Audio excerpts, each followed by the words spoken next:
કરી મારે ખાલી રામ રામ જ કરવા છે.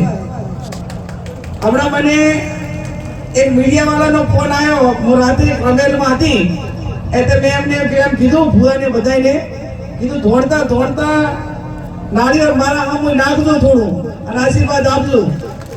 એટલે ટીવી વાળા કીધું કે બેન ધોંધા ધોંધા નાળિયેર ઘરહામું નાખજો એનો અર્થ શું થાય? કીધું લાગણી રાખજો, પોતાના હોય ને અહીંયા વધારે લાગણી હોય. અને આ બધા યુવાનો એકથી મારા કને આવ્યા અને કીધું કે બેન અમારે શંકરના મંદિરનો વંડો કરવો છે એટલે જો કઈ ગ્રાન્ટનું થાય તો કરજો.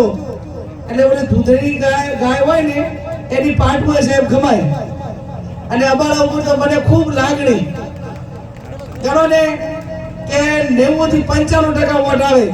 એટલે આ વખતના ધારાસભ્ય થયા પછી પહેલામાં પહેલો વંડા માટે, આમ તમને ખબર હું વંડા માટે ગ્રાન્ટ ચાય નથી આપતી કે લાઇબ્રેરી હોય કે ગૌશાળા હોય કે હું આપું, પણ આ પહેલા ધારાસભ્ય 2000 માં થયા પછી પહેલો લેટર વંડાનો લખ્યો અને પહેલો વંડો આપણે કામ આવ્યો છે.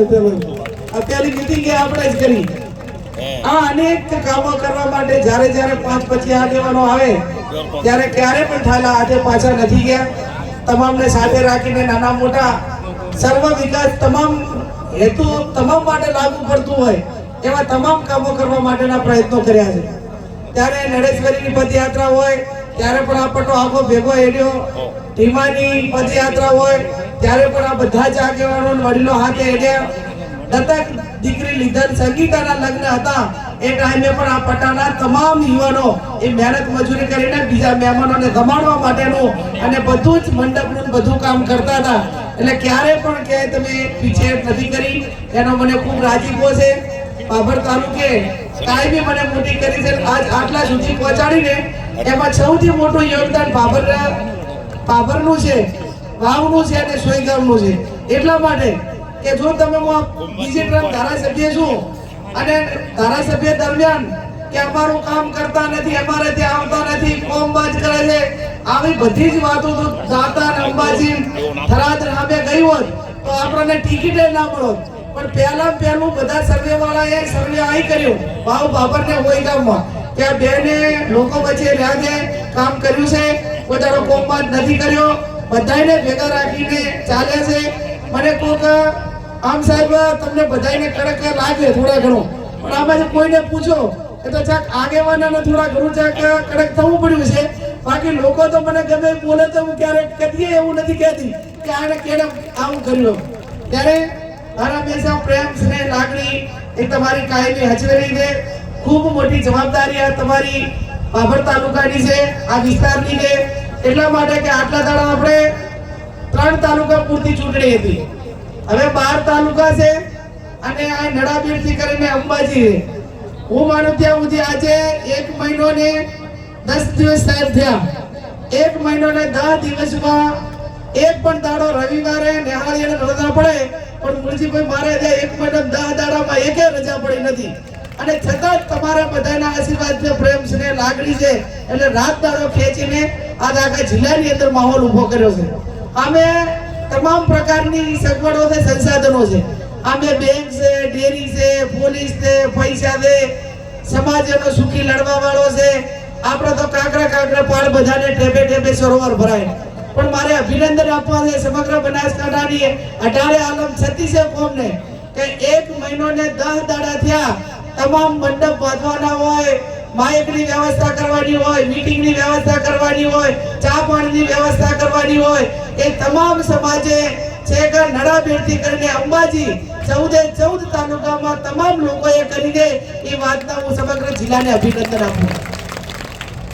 વ્યવસ્થાઓ તો કરી પણ કોઈ દિવસ એવું ના હોય કે ₹1.5 લાખ ફાળો ના આપ્યો હોય.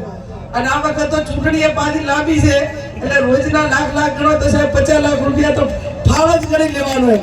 એટલે ક્યાંક નાના મોટી વ્યવસ્થાઓ કરવાની થાય, ક્યાંક ફોર્મ ભરવા દાવાનો તે દાડે ખર્ચો થાય, જમવાની વ્યવસ્થા કરવી પડે, મંડપની કરવી પડે, તો પણ બધા લોકોએ એડવાન્સ જે 25-40 લાખ રૂપિયાનો ખર્ચો થાય ને પાલનપુરનો એ મંડપનો જમવાનો એ પણ સમગ્ર જિલ્લો ઉપાડી લીધો છે. ત્યારે ઠાકોર સમાજને તો મારી વિનંતી છે કે આ ચૂંટણી એ સૌના અસ્તિત્વ માટેની ચૂંટણી છે. પહેલી વખત જ્યારે ટિકિટ મળી હોય ત્યારે તમે પરિણામ ના લાવો તમને બધાને ખબર છે કે તમે 2017 માં મરણિયા કેમ થયા હતા? તમને બધાને ખબર હતી કે જો આ વખત પરિણામ ના આવ્યું તો બધા જિંદગીમાં ટિકિટ મળવાની નથી. એમાં લોકસભાની ટિકિટ પણ સમાજ મોટો છે એટલા માટે કરીને આપી છે. આ 36 કોમ આપણી હાથે છે.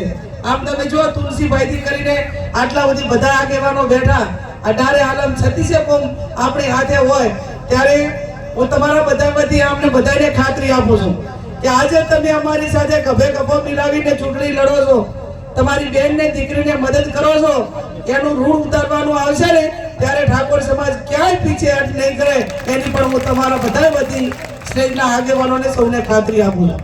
15મી તારીખે ફોર્મ ભરવા આવવાનું છે અને ફોર્મ ભરવા ગુલાબભાઈએ કીધું એ પ્રમાણે એમણે કીધું કે અમે થરાદ વિધાનસભામાંથી 300 ગાડીઓ કરવાના છે.